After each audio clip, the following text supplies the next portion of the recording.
Hi everybody. In this video, I'm going to take you through the process of drawing the still life arrangement of wooden forms you see on the screen, and then add pencil shading at the end to make it look three-dimensional and realistic. So I'm going to start this drawing, like I start most of my drawings, with a quick, light sketch. At this point, I'm using kind of placeholders. You'll see me in the beginning use big ovals just to represent where the shapes are going to be.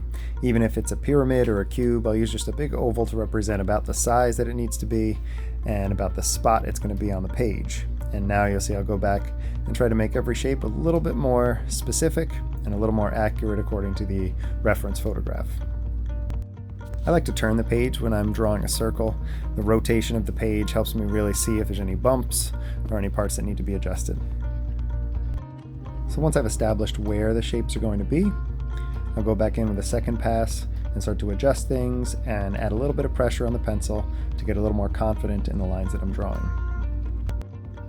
Now obviously my pencil doesn't move this quickly as I'm drawing it. I've sped up this video so you could see it and not have to watch a half an hour of me drawing wooden shapes, but my pencil does move quickly when I'm drawing. I try to be moving quickly around the drawing, looking at all the different shapes and trying to keep the relationships as accurate as possible and as quickly as possible.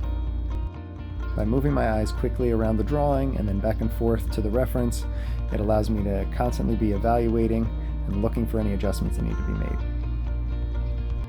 I finished the drawing here by drawing the cast shadow shapes and then erasing any parts that need to be cleaned up. And I put the value scale up here as a reference for you, so as you're working on your pencil shading, you can remember that you should have a wide range of values in your drawing.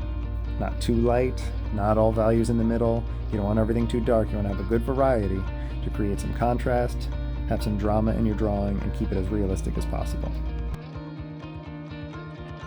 In the beginning stages of shading, what I try to do is simplify the values as much as possible. So when I'm first looking at the drawing, I'm trying to just establish where the light, the medium, and the dark values are.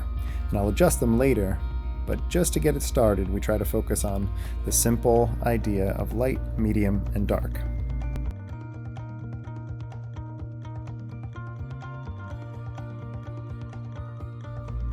And this pencil shaded sphere reference is here for you as you get into your pencil shading, just to remind you what to be looking for in each of the wooden forms. We should be looking for bright areas where the light is really strong. We call those highlights. Then we're looking at areas of light, medium, slightly darker grays that we call midtones. And then darker areas like shadows and cast shadows. As well as on some round shapes like a sphere or a cone or a cylinder, you might even see what's called a reflected highlight. That would be an area where light is bouncing off of other surfaces and other forms and bouncing up onto the shadowed edge of a rounded form.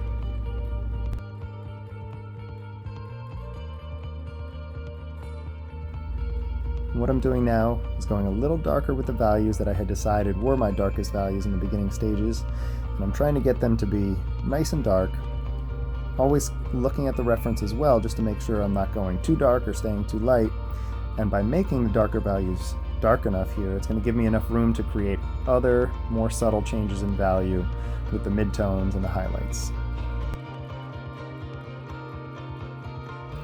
If you're watching closely too, I know it's a sped up video and it's hard to see, but you'll see that I changed the grip on my pencil when I need to be a little more specific. I'll hold it a little closer to the point and hold the pencil a little taller.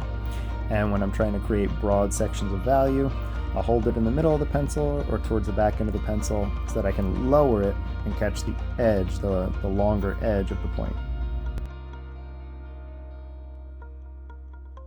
Now I'm going to stop talking for a little bit while you watch me progress through the drawing, and then I'll come back when it's time to start talking about adding the wood grain texture.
So just as a reminder, this was our reference image, and I'm going to try to start adding some texture in.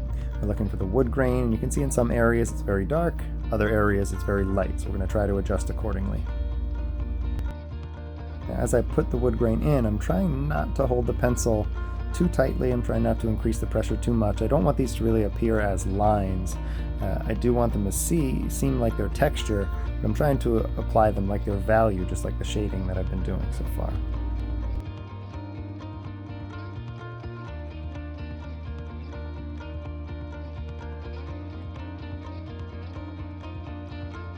You can see I'm not drawing the pyramid the same way as I drew the other shapes, because in the reference image it doesn't look the same as the others. It doesn't have a typical wood grain.